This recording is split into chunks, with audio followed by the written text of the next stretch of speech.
Hey campers, today we're talking about disc golf. On this summer camp adventure, I competed in a 3-day A-tier PDGA disc golf tournament called the Memorial Championship presented by Discraft. Alright, so I'm here at Memorial and right off the bat, tons of people here practicing, seeing a lot of big names. Lost a disc right away, but I'm just practicing playing safe. Many of you know that I've only been playing for 2 years, so you're probably wondering, what is she doing? Why did she sign up for such a big tournament? This was a scary step for me. Competing individually and not with a team makes me nervous. You are the only one out there, and honestly, I wasn't sure if I could trust myself. So Andy thought it would be good to do a little immersion therapy, and just sign me up for the biggest tournament he could find, which happened to be the Memorial Championship. Memorial Championship.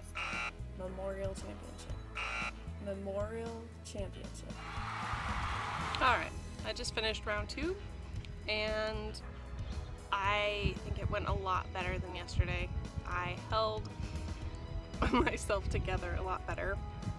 I only finished a few strokes above where I was yesterday, which I was surprised about because I felt like the round was a lot calmer than yesterday. So, and I did go out of bounds a lot less, but there are a few water holes where I was like, I'm going for it, go for gold, and then no dice. You'll notice that clip started on day 2. That's because day 1 was a shit show for me. I'm not gonna lie. I'm not gonna sugarcoat it.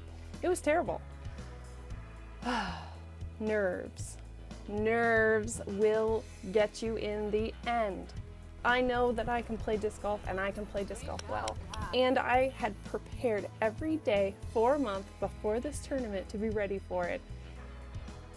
And then it was like everybody was nervous. Competitors were nervous. I was nervous. They will make or break your time on the course. And because you're playing an individual sport, not with a team, it's up to you to handle those nerves, which I didn't do a great job at.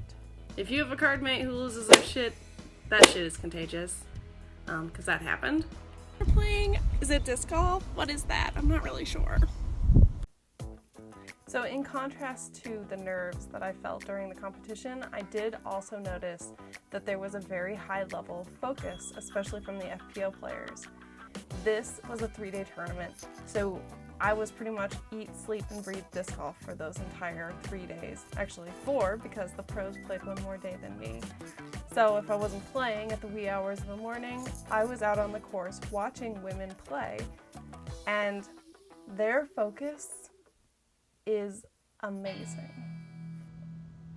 I realize it's really dark, but I think it's just to make a point that women tee off very early, especially the non-FPO players. So you are waking up in the dark. I'm not really a morning person, so I'm drinking coffee in the car. Soon I'm gonna get out and walk down to hole 1. I kind of parked a little ways away, that way I can warm up my legs.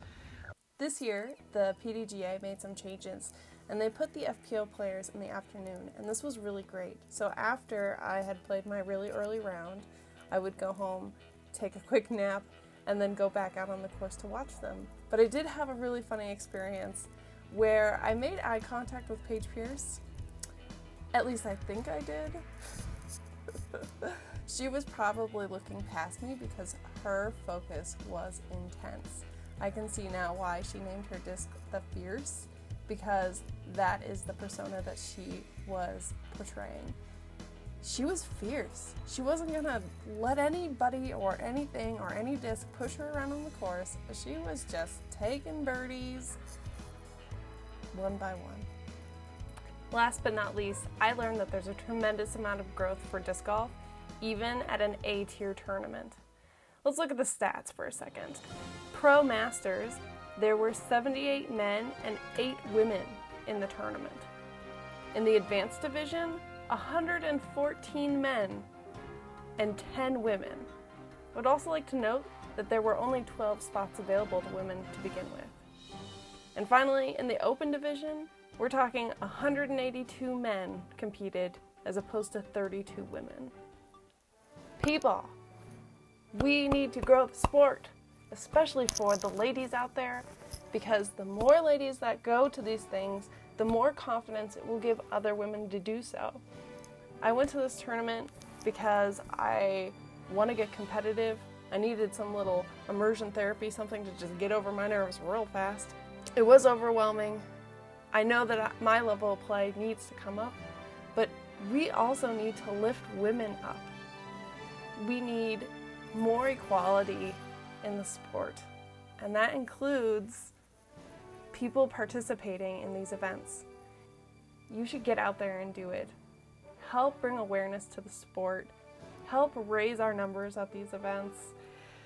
If you're not going to play, volunteer. Events like this need volunteers.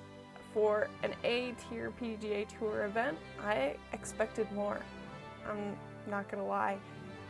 And I think it's partially because they didn't have the manpower or woman power needed to make the event as big as they portrayed it to be.